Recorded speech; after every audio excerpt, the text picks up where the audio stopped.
Alors, bienvenue.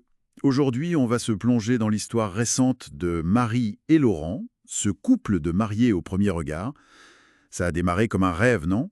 Ah oui, tout à fait, un véritable coup de foudre à Gibraltar, d'après ce qu'on lit. Mariage, lune de miel à Fès, tout semblait idyllique. Idyllique, c'est le mot. Et pourtant, retour en France, et là, c'est la douche froide, Hmm.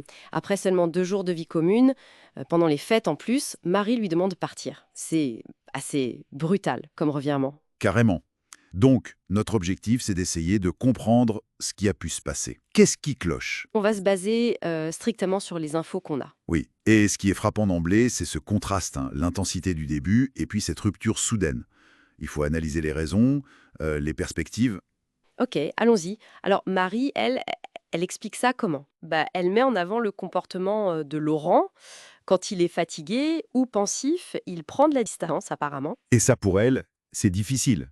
Elle a besoin de beaucoup d'attention, c'est ça, hein? Oui, elle le dit elle-même, elle interprète cette distance comme un manque d'intérêt. Voire pire, ça réveille ses insécurités. Elle a cette phrase assez forte. Je pense qu'il n'a pas conscience du mal ou des questions que ça peut générer de mon côté.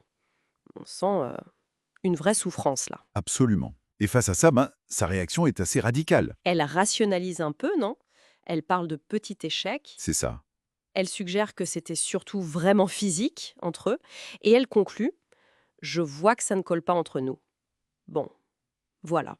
Une manière peut-être de reprendre le contrôle, de dire c'est ma décision, des blessures passées probablement. Et qu'est-ce que Dossin en dit de cette réaction? Alors, l'analyse de Dossin est assez directe. Elle suggère que Marie surréagit peut-être. Ah bon? Ah Comment bon. ça? Elle lui dit, en gros, dès que vous avez moins d'attention que ce que vous souhaitez, vous vous braquez. Et elle ajoute, vous vivez les choses sans nuance. Ouch. C'est une remise en question assez frontale. Oui.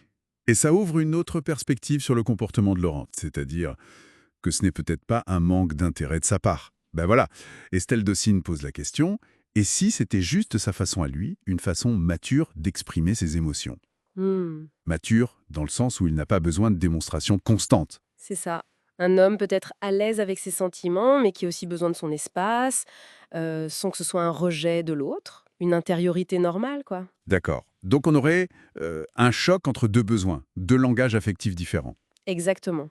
D'un côté, un besoin d'attention très fort chez Marie, peut-être lié à son histoire. De l'autre, Laurent, avec une expression plus réservée, peut-être. En résumé donc, on a une divergence assez fondamentale sur l'expression des sentiments et le besoin de réassurance. Mhm. Une demande forte d'un côté et une distance qui est interprétée très négativement de l'autre. Et la question clé soulevée par l'experte, c'est est-ce que Marie peut changer son regard là-dessus? Voilà. Pourra-t-elle voir le comportement de Laurent autrement que comme un abandon? Ou est-ce que leurs besoins sont juste incompatibles à ce stade? C'est toute la question. Ça fait réfléchir quand même.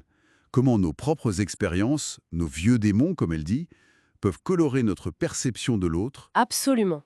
Au point de mettre en péril une relation qui semblait pourtant bien partie. La communication, la compréhension de ces fameux langages de l'amour, ça semble encore une fois crucial, vraiment essentiel pour décoder ce que d'autres expriment, même dans ces silences. Tout à fait. Et peut-être accepter que l'autre n'exprime pas les choses de la même manière que nous.